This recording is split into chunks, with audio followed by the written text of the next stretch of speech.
Eu queria ler com vocês Atos 2, de 1 a 4.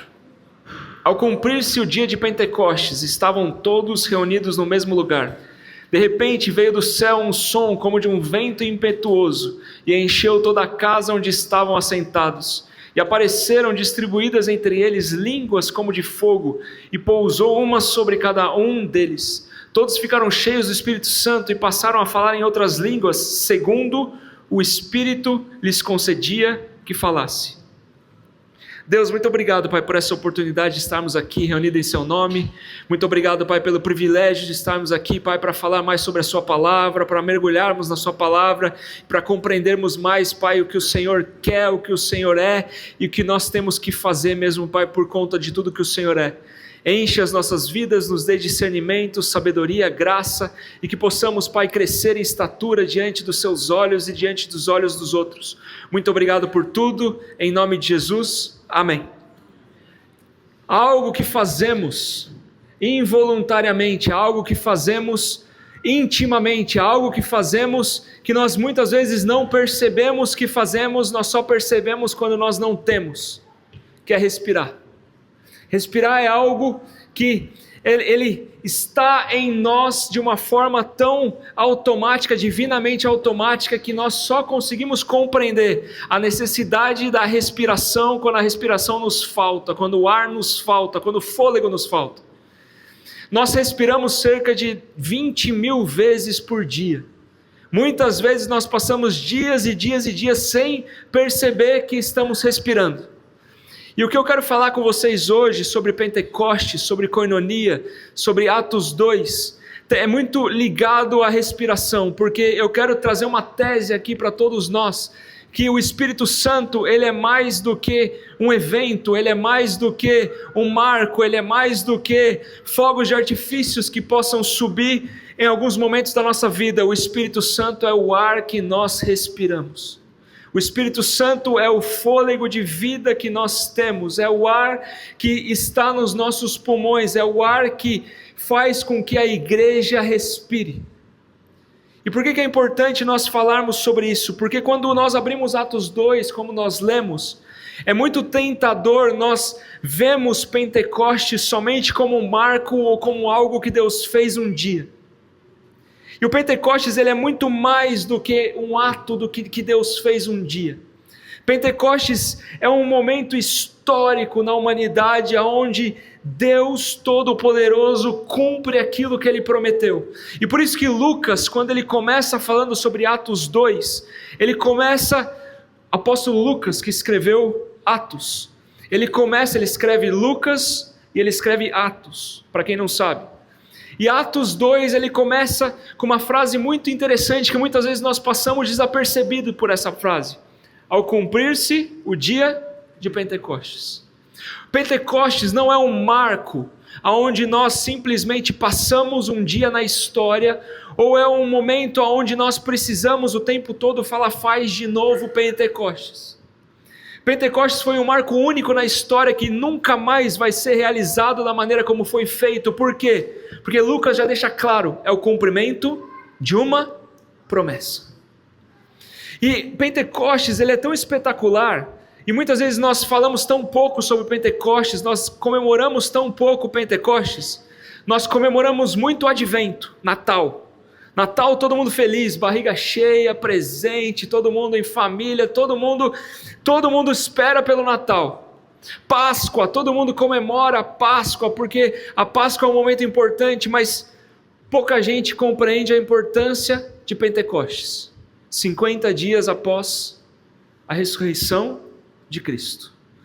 E por que é tão importante Pentecostes? Primeiro a gente vai falar um pouquinho sobre Pentecostes, depois eu quero levar vocês um pouquinho sobre 3 movimentos que fazem com que nós compreendamos o que Pentecostes é e o que o Espírito Santo é para nós, ok? E por que é importante nós compreendermos sobre Pentecostes? Porque Pentecostes foi o momento onde Deus cumpre a sua promessa. Qual foi essa promessa? A promessa começa em Abraão. Deus vira para Abraão e fala o seguinte: Abraão, eu te darei uma terra que mana leite e mel, eu te darei uma descendência tão numerosa quanto as estrelas do céu, e eu te darei, a partir dessa descendência virá alguém que abençoará todas as nações da terra. Virá o abençoador das nações. Então, quando Lucas fala que Atos 2 é o cumprir do Pentecostes, é o cumprir da promessa de Deus, o que Lucas está falando para nós é o seguinte, ou para eles e para nós, é que Deus está cumprindo a sua promessa. Ele cumpre a sua promessa em Jesus, trazendo o abençoador das nações. E Ele continua cumprindo essa promessa, fazendo com que agora nós, seres humanos, recebamos Deus Todo-Poderoso como o nosso corpo sendo o templo do Espírito Santo. Agora, Jesus é aquele que abençoou todas as nações com o seu sangue, a sua morte e a sua ressurreição. E agora esse Jesus que abençoou com a sua morte, a sua ressurreição e aquele que há de vir, capacita as nossas vidas através do Espírito Santo para que nós continuemos a ser aqueles que vão por todas as nações falando do nome de Jesus. E outro aspecto espetacular de Pentecostes é o seguinte: Pentecostes é a certeza de que Jesus ressuscitou. Porque Jesus, ele promete para os discípulos, ele promete para os apóstolos e promete para nós o seguinte: eu ressuscitarei, e eu vou subir e vou assentar à direita de Deus Pai. E eu sento à direita do Deus Pai e eu vou enviar para vocês o Consolador. Então, quando o Pentecostes acontece, o Espírito Santo desce, é a maior prova humana de que Jesus ressuscitou e está sentado à direita de Deus Pai. É a certeza escatológica, é a certeza das nossas vidas de que, assim como Ele veio, Ele voltará, porque Ele cumpriu, Ele está sentado à direita de Deus Pai. Não existe ninguém que esteja sentado à direita de Deus Pai que não um homem judeu que sofreu, viveu, morreu e ressuscitou por nós. Essa é a certeza do Pentecostes. Então o Pentecostes, e é isso que eu quero trazer para vocês hoje, o Pentecostes não foi somente o começo da igreja. O Pentecostes foi a promessa sendo cumprida e a forma como Jesus quer que nós vivamos como corpo de Cristo.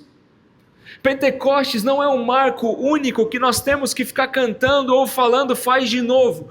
Pentecostes é uma certeza de que Jesus está com o Pai, e é uma certeza de que Ele voltará, e é uma certeza de como nós temos que viver a nossa vida como igreja aqui na terra.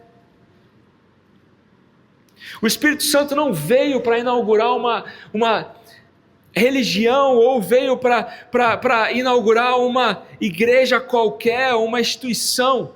O Espírito Santo veio para capacitar, para redimir, para curar, para nos trazer tudo aquilo que nós precisamos, o fruto do Espírito, para vivermos como Cristo, representantes de Cristo aqui na terra.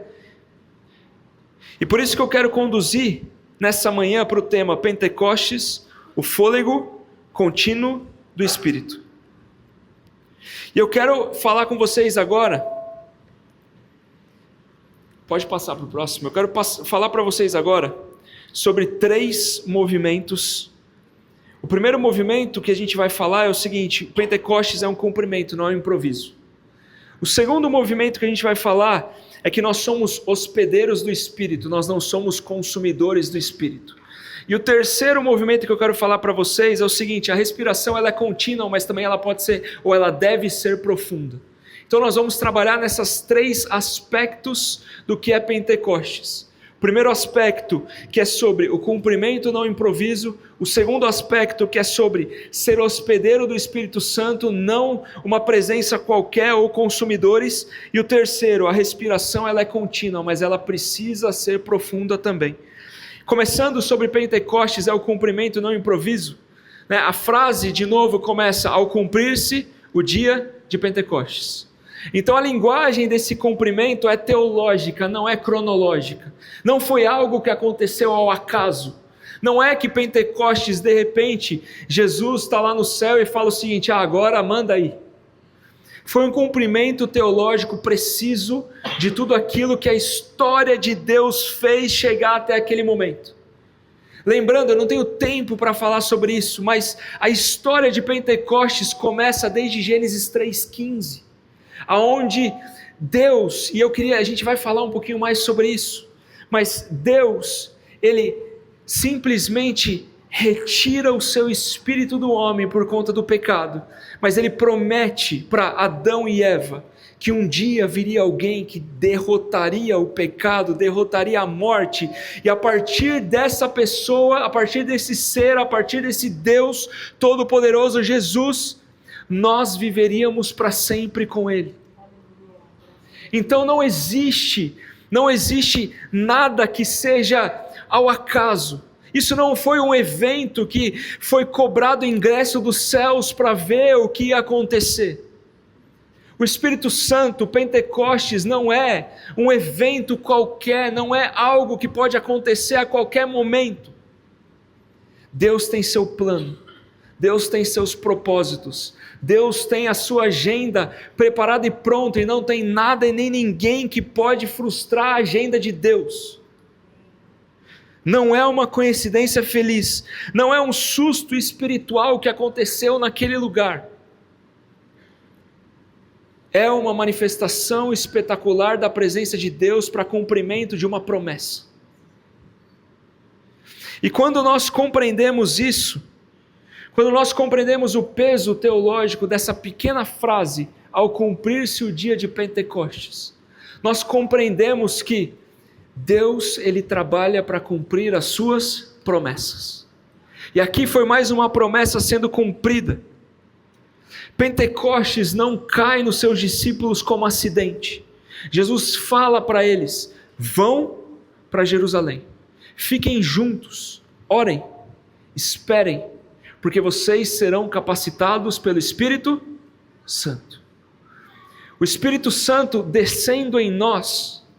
Eu não sei se vocês já pararam para pensar sobre isso.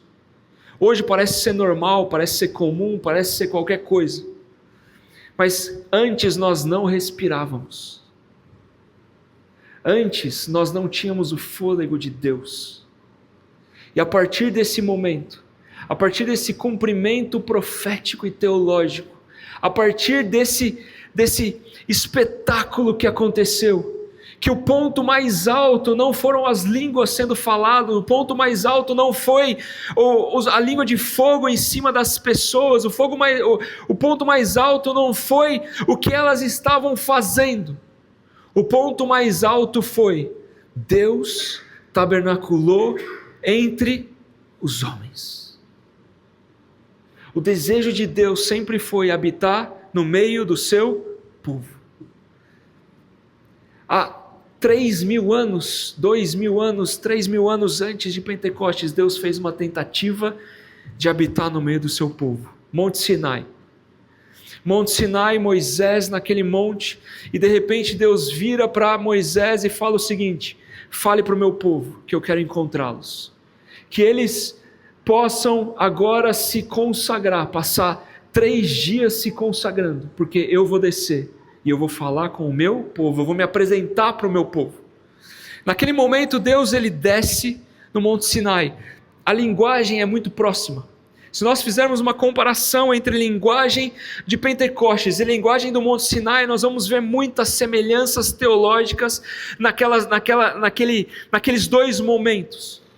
Só que um momento, quando o povo viu quem Deus era, o povo deu passos para trás, como a palavra fala.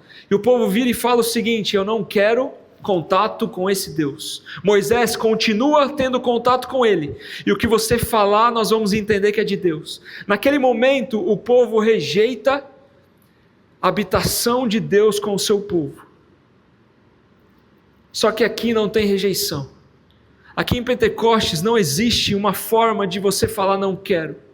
Aqui em Pentecostes o Espírito Santo desce sobre todos aqueles que acreditam e vivem e confessam que Jesus é Senhor e Salvador. E aí que vem a beleza da vida. Por isso que não é um evento qualquer, ou por isso que não é algo corriqueiro. Deus habitando no seu povo. Deus fez com que nós, corpos totalmente caídos pelo pecado, fôssemos transformados em uma nova criatura, e essa nova criatura sendo capaz de carregar o próprio Deus dentro de nós. Esse é Pentecostes, ou isso é Pentecostes. A beleza de Deus em nós.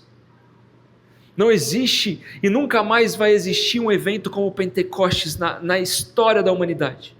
Vão existir outros eventos tão maravilhosos quanto, ou mais maravilhosos, como a volta de Jesus, o céu se abrindo e nós todos, todo olho vendo o Rei dos Reis e o Senhor dos Senhores, mas nunca vai existir um evento como o Pentecostes, onde Deus decide descer e habitar no meio do seu povo. Esse é um evento único, não é uma coincidência, não é algo que nós podemos repetir, não é uma realidade que nós podemos buscar o tempo todo, é algo que aconteceu uma vez para a glória de Deus e para que nós pudéssemos ser cheios do Espírito Santo. Amém? E mais interessante disso é que Pentecostes ele não acontece mais como fundação ou fundamento. Fundamento ou a fundação é aquela base que é construída antes de qualquer levantada de paredes. O seu Wander conhece melhor que eu isso aí. Eu não conheço nada sobre isso. Seguinte, mas Pentecostes como fundamento ou fundação já aconteceu. Todo ser que respira e confessa Jesus como Senhor e Salvador recebe o Espírito Santo. Mas Pentecostes, ele também continua acontecendo hoje como fonte. Toda vez que um novo cristão nasce aos olhos de Deus e aos nossos olhos, Pentecostes acontece novamente. A fonte volta a jorrar. Essa é a beleza de Pentecostes. Nós vemos há mais de 2000 anos, toda vez que alguém aceita Jesus como Senhor e Salvador e vive uma vida de acordo com o senhorio de Jesus na sua vida, ela é transformada em uma nova criatura e Pentecostes acontece novamente. Por isso que nós chamamos de um evento, teologicamente, de um evento de fundação, e é um evento como fonte, porque ela acontece ao longo da história e vai continuar acontecendo até o último cristão falar, ou até o último cristão reconhecer Jesus como Senhor e Salvador. Vocês já pararam para pensar quão espetacular é isso? É um evento que ao mesmo tempo já aconteceu, continua acontecendo e vai acontecer até Jesus rasgar os céus. A fonte, evadindo, saindo do trono de Deus e entrando no homem, do mais pecador de todos, entrando e fazendo morada no homem. Para a gente entender um pouquinho mais sobre isso, existem 4 sopros que eu quero trazer para vocês aqui. Eu não sei se vocês também já pararam para pensar sobre a ligação de todos esses sopros. Mas o primeiro sopro que eu queria falar com vocês é Gênesis 2:7. Gênesis 2:7 conta a história de como Deus cria o homem. E até o momento que Deus criou o homem, desenhou o homem, até o momento onde Deus faz o homem, mas ele não sopra, ele não é chamado de homem, criatura vivente. Ele só é chamado de criatura vivente na palavra de Deus quando Deus sopra o seu fôlego. E olha que espetacular. Quando Deus sopra o fôlego de vida em Adão e Eva, ele faz com que o Espírito Santo fosse o sopro da vida do homem. O pulmão do homem, a respiração do homem é o Espírito Santo. E quando Deus vira e fala para o homem o seguinte: pode fazer o que você quiser, mas não coma do fruto da árvore do conhecimento do bem e do mal, e nem da árvore do fruto da vida eterna. Porque se você comer do fruto da árvore do conhecimento do bem e do mal, você morrerá. Pentecostes ele é tão espetacular porque quando Gênesis 3, o homem cai, o homem não morre no seu corpo físico. E muitas vezes a gente escuta, o homem morre no seu espírito. Eu quero deixar mais claro para vocês, o sopro da vida, que era o Espírito Santo que habitava no homem, foi retirado do homem. Ali naquele momento do pecado, o que acontece é, o Espírito Santo é retirado do homem. E ali o homem passa a não conseguir mais respirar a mesma atmosfera de Deus. Nós nos tornamos uma criatura completamente diferente de quem Deus é e de Deus. E Pentecostes, ele faz com que nós nos tornemos novamente semelhantes a Deus.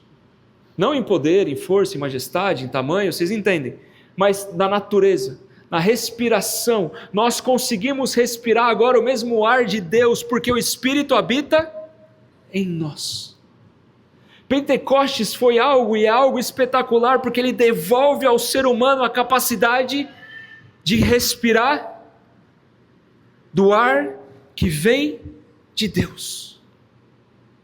E não tem nada mais belo do que respirar o ar que é o Espírito Santo. Imagina só quão triste foi a vida de todos aqueles que passaram ao longo da história da humanidade até Pentecostes, sem conseguir respirar Deus. E nós temos o acesso, nós temos a expectativa, nós temos o caminho aberto, porque Jesus morreu por nós. Esse é Pentecostes. O segundo sopro que atravessa a história e rebate em Pentecostes é o fôlego que vem sobre os ossos secos de Ezequiel. Ezequiel vê um monte de ossos secos, e aqueles ossos secos não representam as nossas finanças, tá bom? Aqueles ossos secos não representam a nossa saúde. Aqueles ossos secos representavam Israel, que estava totalmente destruído em meio ao exílio babilônico, em meio ao exílio que estava subjugando a nação. E Ezequiel olha aqueles ossos secos, e Deus vira para Ezequiel e fala o seguinte: por acaso esses ossos podem ressuscitar? E Ezequiel fala: só tu sabes, ó meu Deus. E Deus manda 4 sopros vindo das 4 direções da terra, e aqueles ossos começam a ter vida. O que traz vida para a nossa vida é o Espírito Santo. Não existe igreja sem Espírito Santo. Não existe respirar de Deus sem o Espírito Santo. Não existe uma pessoa que pode ser espiritual sem o sopro do Espírito Santo. Sem o sopro do Espírito Santo, aí sim nós podemos fazer comparação. Nós somos apenas ossos secos, jogados em um vale qualquer. João 20, 22. Jesus, numa salinha, chega para o povo, chega para os seus discípulos e fala o seguinte: ele sopra e fala: receba o Espírito Santo. E o último sopro, som como um vento impetuoso. O Espírito Santo, ele trabalha em nós e através de nós, para que nós possamos respirá-lo, para que a nossa atmosfera seja a sua atmosfera, para que nós possamos juntos viver Deus. E aí chegamos no ponto que a gente precisa atravessar. A igreja não vive de memória, a igreja vive de presença. Porque a presença de Deus é o respirar da igreja. Não existe respirar da igreja sem o Espírito Santo.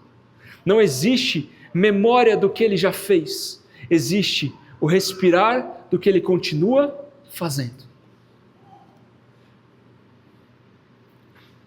E a gente pode ter uma teologia excelente. A gente pode ter uma doutrina espetacular. A gente pode saber decor todas as frases e palavras, tanto em grego, quanto hebraico, quanto em português, de Atos 2. Mas se o nosso respirar não for o Espírito Santo, em vão é o conhecimento que nós temos. E esse texto e o que nós estamos fazendo aqui como igreja não é lembrar de um memorial do Pentecostes. É falar para ele: eu preciso respirar o seu sopro, dia após dia. A vida é dura, a vida é difícil. Tem gente aqui que não sabe como vai conseguir pagar a refeição de amanhã. Tem gente aqui que perdeu um ente querido, que não sabe como vai viver mais. Tem gente aqui que está desesperado, lutando por doenças, por problemas, por falta de emprego, por problemas amorosos. Tudo isso, nós só conseguimos viver nesse mundo. E por isso que Deus foi tão gracioso e bondoso no Pentecostes. Porque nós só conseguimos viver quando nós respiramos o Espírito Santo. É impossível viver as dores e tristezas, abatimentos e pressões dessa vida sem que o sopro do Espírito Santo não continue entrando nos nossos pulmões. E aí eu quero entrar no movimento 2. E aí é o que muitas vezes mais pega em nós. Porque nós até compreendemos que não é um evento qualquer e não foi um evento ao acaso, Pentecostes. Nós compreendemos o sopro do Espírito Santo. Nós compreendemos que nós precisamos respirar o Espírito Santo. Mas muitas vezes nós achamos que o Espírito Santo visita a nossa vida, de vez em quando. De conferência em conferência, ou de culto em culto, ou de reunião em reunião, ou de, sei lá, alguma coisa em alguma coisa. Nós temos um pedacinho do céu que é o Espírito Santo. Mas a realidade é diferente, é o oposto. Vocês já viram aquele filme Aliens versus Predador? Fica comigo, vocês vão entender. Nós somos hospedeiros do Espírito Santo. Não é algo que ele vem e vai. Não é algo que ele simplesmente olha e fala: agora eu estou afim de estar lá junto com o Aleixo. Agora eu não estou mais. Nós somos hospedeiros da presença de Deus. Nós somos assim como a Arca da Aliança. A Arca da Aliança continha a presença de Deus. Queira eles queriam ou não, existia a presença de Deus lá dentro. E nós temos na história da palavra de Deus, toda vez que a Arca da Aliança chegava num lugar que ela não era para estar, existia o quê? Maldição naquele lugar. Existia sofrimento. Toda vez que a Arca da Aliança estava no lugar que ela tinha que estar, existiam bênçãos incontáveis e a presença de Deus o tempo todo. Nós somos como a Arca da Aliança. Nós somos o templo de Deus. Não existe uma forma de nós sairmos dessas portas aqui e de repente o Espírito Santo falar: agora que ele saiu da igreja improvisada ali, eu vou sair dele e eu volto quando ele abrir a Bíblia de novo. Nós somos hospedeiros da presença de Deus e essa realidade tem que mudar a maneira como nós vivemos, a maneira como nós falamos, a maneira como nós olhamos, a maneira como nós nos comportamos, a maneira como nós falamos uns com os outros, a maneira como nós nos vestimos, a maneira como nós vivemos a nossa vida tem que ser mudada, porque pela realidade que nós somos hospedeiros do Deus Todo-Poderoso. O povo que caminhava com Cristo agora se torna uma nova criatura onde Deus habita nele. E a realidade de que nós somos hospedeiros, ela é uma realidade tão importante, porque daí nós paramos de olhar a Deus como consumo, e nós passamos a olhar a Deus como um ser que merece adoração, porque Ele vive em nós. Porque o que mais existe hoje nas nossas vidas é a mentalidade do consumo. McDonald's, drive-thru. Eu passo, recebo o que eu quero e eu vou embora, continuo vivendo do meu jeito. E a mentalidade de Deus, Ele habita em nós, nós somos hospedeiros. E agora eu volto para o filme Alien versus Predador. A história toda do filme acontece porque um alien se torna hóspede do corpo de uma pessoa. E ali, aquele hóspede indevido transforma e altera toda a maneira como aquela pessoa vive. Transforma a fome, a sede, os pensamentos, transforma para onde vai, como vive, transforma o propósito de vida da pessoa. E ela se torna como se fosse um alien, vivendo de acordo com o que o alien queria que ela fizesse. Nós somos hospedeiros da presença de Deus.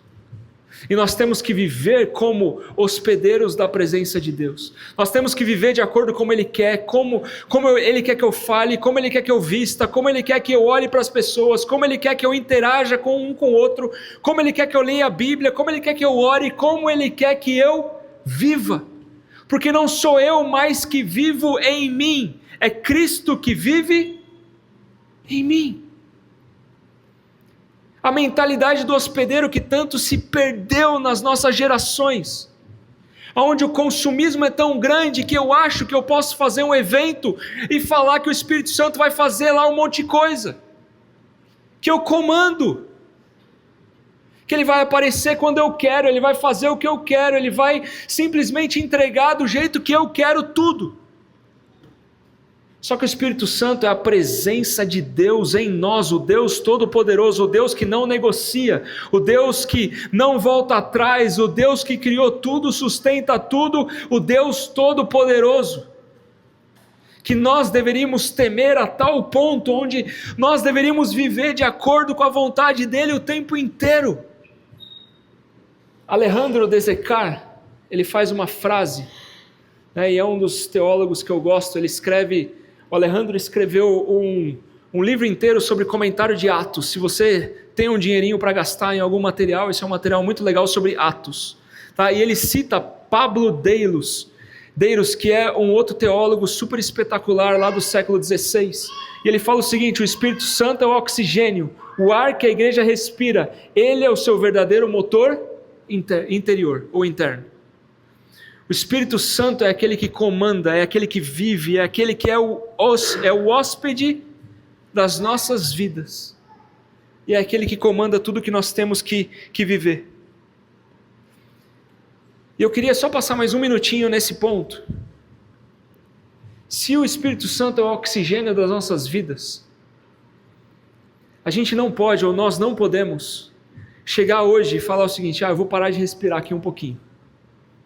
Eu acho que eu preciso de meia hora sem respirar, e daqui a pouco eu volto a respirar. Não é assim que funciona. Se não é assim que funciona na nossa respiração, não é assim que funciona com o Espírito Santo. O Espírito Santo não funciona na hora que a gente quer. O Espírito Santo não é um gás, oxigênio, que quando a gente está com dificuldade de respirar, a gente pega aquele gás e coloca na nossa face para respirar melhor. O Espírito Santo é o ambiente, é o ar que nós respiramos, ou o ar que nós deveríamos respirar. E se o Espírito é o oxigênio da igreja, se o Espírito é o nosso oxigênio, a vida cristã não é uma sequência de picos espirituais que nós vivemos de acordo com o evento que nós vamos. A vida cristã é uma vida constante, respirando o Espírito Santo, dia após dia, até que Ele volte, até que Ele venha, ou até que nós morramos. Vivemos, caminhamos, oramos, discernimos, vivemos em comunhão com o mesmo ar, que é o Espírito Santo. E eu queria agora entrar em um outro momento importante, que é a palavra koinonia. Se o Espírito Santo é o ar que nós respiramos, a koinonia ou a comunhão é a maneira como nós utilizamos esse ar para respirar. Nós estamos numa série que nós estamos falando de Atos 2. E Atos 2 a gente começou a falar sobre a doutrina dos apóstolos semana passada. E essa semana nós estamos falando sobre Pentecostes e sobre a comunhão. Porque a palavra fala que nós temos que ter a doutrina dos apóstolos, nós temos que viver em comunhão, koinonia, e nós temos que ter tudo um do outro, viver em comunhão. E por que esse tema tem tudo a ver com Pentecostes? Porque a comunhão é a maneira como nós vivemos o Espírito Santo, como nós respiramos o Espírito Santo. E eu quero trazer esse ponto para vocês aqui bem rapidinho.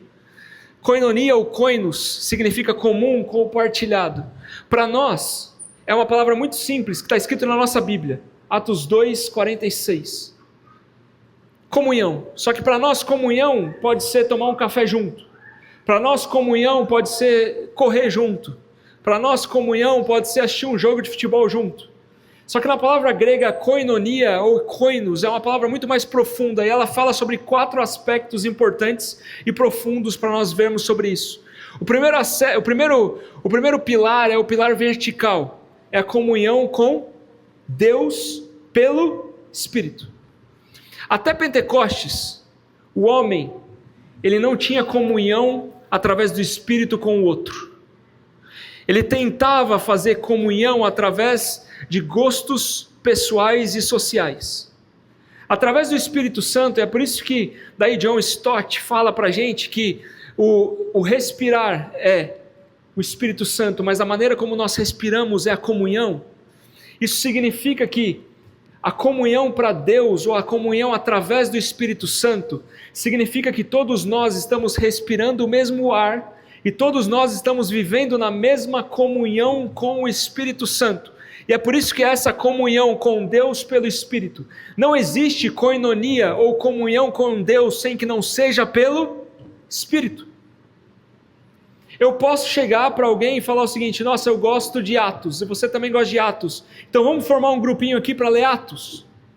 Esse grupinho não significa que vai ter a comunhão através do Espírito Santo, significa que vai ter uma comunhão social. A comunhão através do Espírito Santo significa todos nós respirando o mesmo ar que é o Espírito Santo, vivendo uma vida como hospedeiro de Deus, vivendo uma vida santa, digna e justa, a tal ponto onde todos nós não ligamos mais para quem nós somos e para o que nós temos, mas nós ligamos para a vontade de Deus Pai, que está no céu, e o Espírito Santo que habita em nós.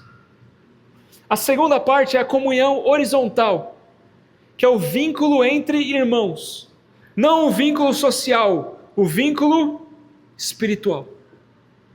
Para onde nós vamos?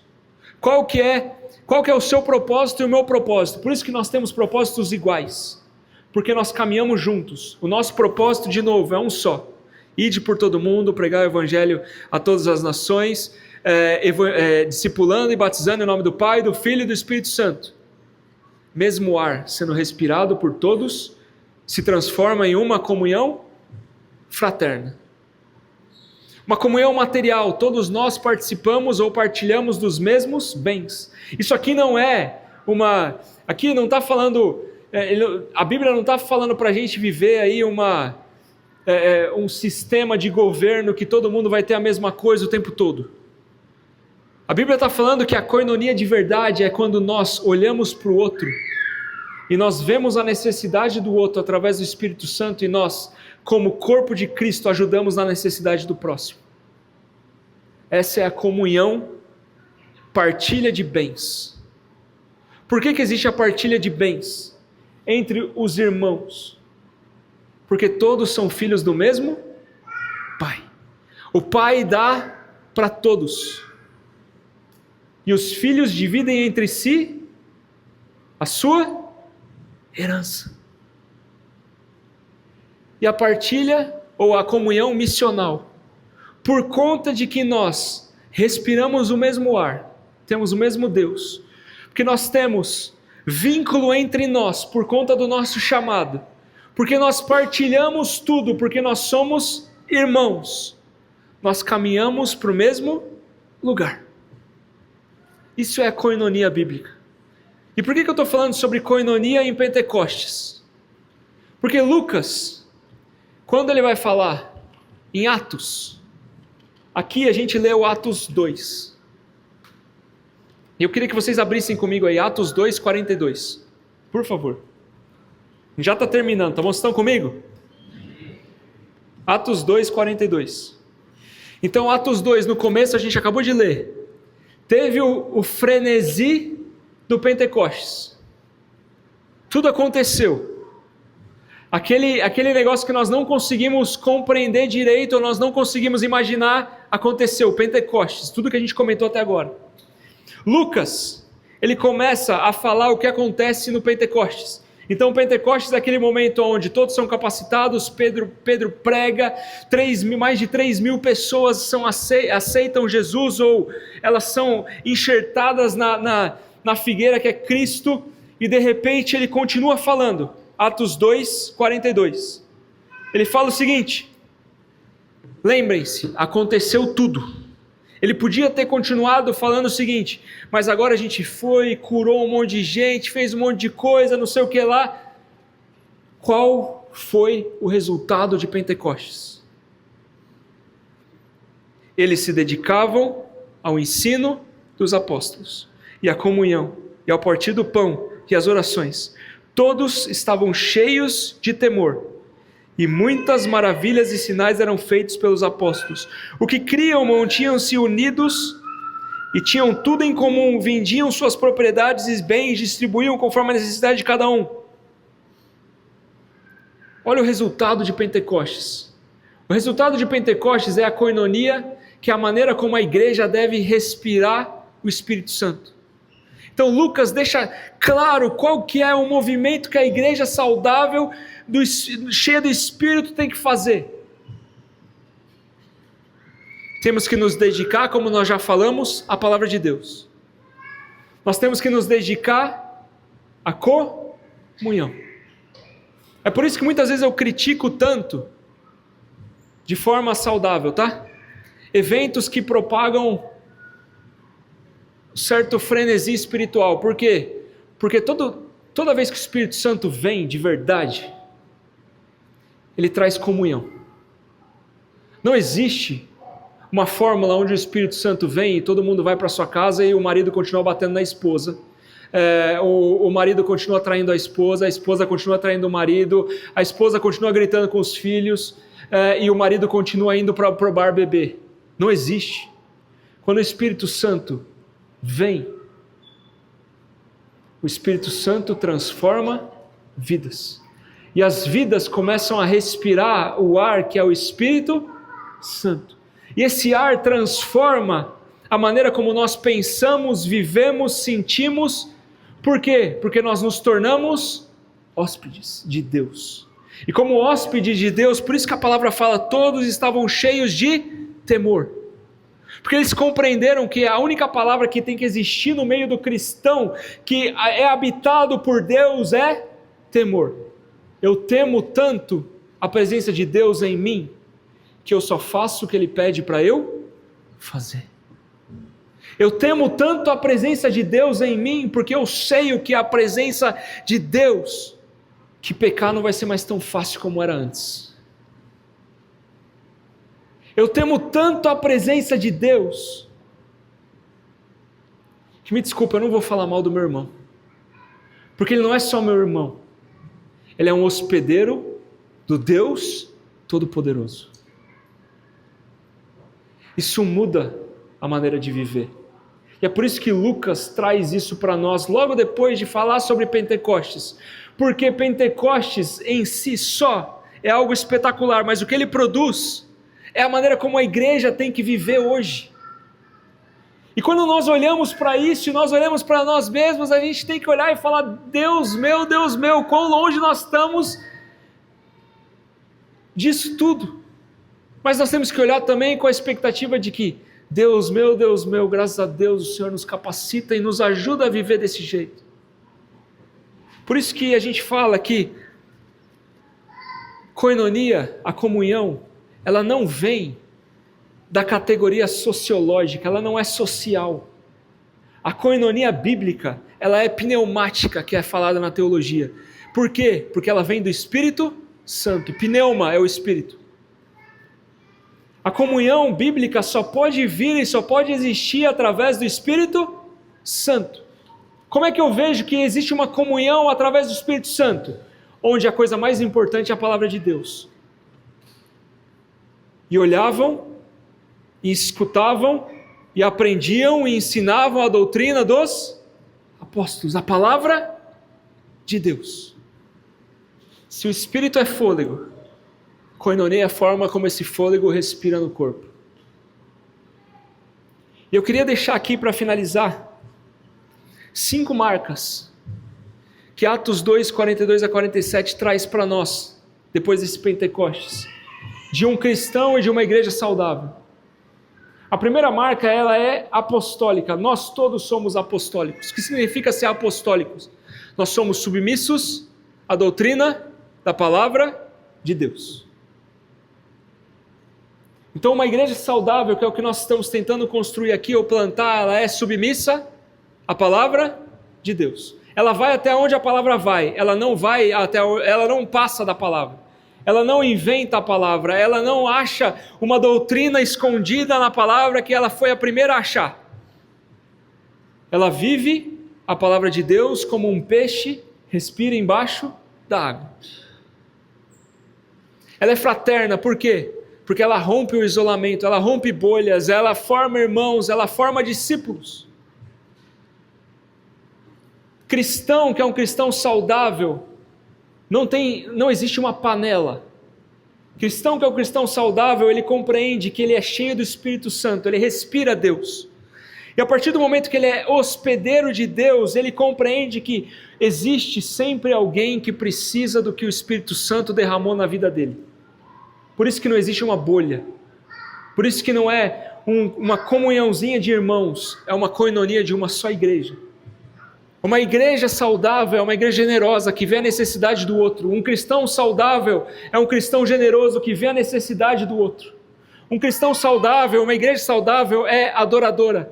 Responde à presença que nele habita.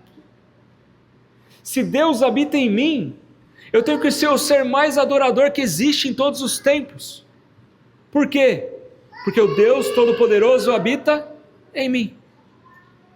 E ela é missionária, ou ela é missional. Por quê?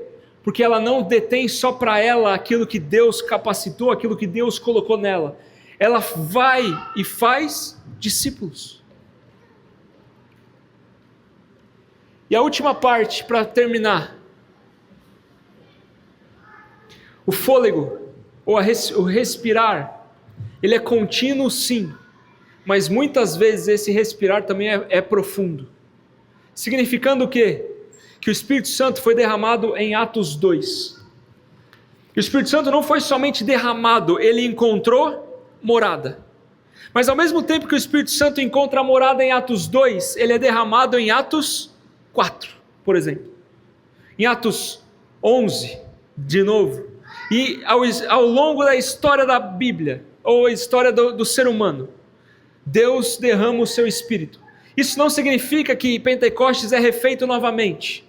Isso significa que na sua misericórdia, o Espírito Santo compreende a necessidade do seu povo e ele entrega mais de si quando é necessário.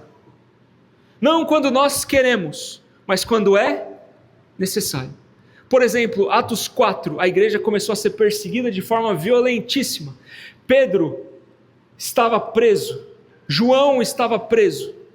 A igreja estava se desfazendo de tudo quanto é lugar, existiam mais cristãos presos do que soltos. Atos 4. O que o Espírito Santo faz? Faz um derramar da presença do Espírito, ou o que nós chamamos na teologia do respirar profundo. Nós respiramos assim o tempo todo, né? Está todo mundo respirando aqui, ó. Mas quando eu preciso correr porque tem alguma necessidade urgente na minha vida, como é que eu respiro? Mais fundo, mais profundo, mais rápido. O Espírito Santo faz a mesma coisa ao longo da história. Ao longo da história ele derrama mais de si mesmo, nos momentos espetaculares ou especiais aonde nós precisamos. Então não é quando nós queremos, é quando a história sim precisa. A nossa oração, ele tem que ser sim, Deus derrama mais o seu Espírito. Mas ele tem que ser Deus, derrama mais o seu Espírito, porque nós estamos indo para a cidade aqui do lado, entregar a sua palavra para aquela cidade, ou que nós estamos indo para esse albergue que está aqui na frente, nós estamos indo orar por esse povo que está perdido, cheio de drogas, e nós precisamos do seu Espírito Santo fazendo alguma coisa diferente, dando um respirar diferente, para que eles compreendam que o Senhor é Deus. Não é para que nós tenhamos um frenesi ou uma experiência mais especial ou legal com o Espírito Santo, porque o Espírito Santo ele não é um sentimentozinho que vai nos fazer arrepiar. O Espírito Santo é um poder de Deus que vai fazer a sua obra acontecer ao longo da história o tempo todo. O Espírito Santo traz habitação permanente e traz o seu poder para que a história de Deus continue sendo contada ao longo dos séculos e séculos. Que o nome de Deus está sendo glorificado na história da terra. É por isso que Pentecostes é tão importante, porque é a inauguração de seres, de uma nova criatura, andando sobre a terra que um dia o nosso irmão mais velho, o primogênito, andou. São seres novos, que carregam a presença do Espírito Santo, respiram a atmosfera de Deus, e vivem de acordo com aquilo que Deus pede para viver, para que o nome dele seja glorificado em toda a terra. Eu falei ontem, eu falo hoje de novo, muitas vezes nós vemos a palavra de Deus, ou nós vemos o que Deus pede para nós, o que Jesus pede para nós, como um martírio, como uma coisa que eu preciso abandonar e é tão difícil. Por que Deus é tão ruim assim? Por exemplo, Jesus vira e fala: carregue a sua cruz e me siga. Morra para si, para que eu possa viver para você. Nós, como seres humanos falhos, nós interpretamos essa frase ou essas frases como: Deus está fazendo com que eu sofra para que eu possa chegar mais perto dele. Isso é meia verdade. A verdade inteira é o seguinte: Deus está fazendo com que tudo que nos faz levar, que nos leva à morte, seja levado de nós, e que o que sobra de nós é o que traz vida eterna. Então Deus é tão misericordioso que Ele vira para nós, para mim e para você, e fala o seguinte: abandone o que te leva para a morte, e viva de acordo com o que leva você para a vida, com que você consiga respirar o sopro do Espírito Santo e viver na atmosfera que foi criada para nós, que é a atmosfera da presença de Deus. E Pentecostes inaugura isso de uma maneira tão espetacular que nós hoje podemos respirar Deus. O homem passou 6.000 anos, quase 4.000 anos sem respirar Deus. E hoje, pela graciosa misericórdia de Deus, nós comemoramos o respirar novamente. Amém? Gostaria que vocês ficassem de pé. Nós estamos aqui hoje, de novo, não para repetir Pentecostes. Pentecostes não se repete. Nós viemos aqui hoje porque nós queremos reabrir os nossos pulmões para respirar mais profundo o Espírito Santo. Eu queria orar com vocês. Se puder fechar os seus olhos.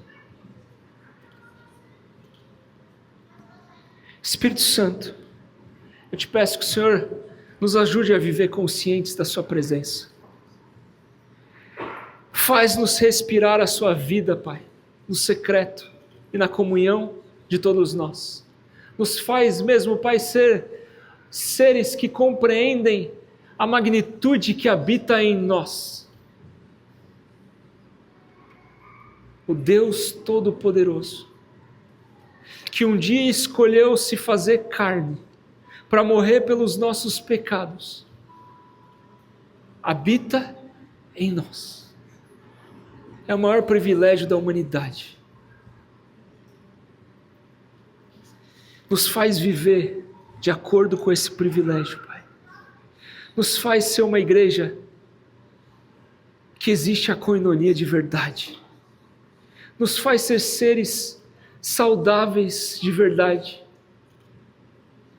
Nos faz compreender a magnitude da sua presença.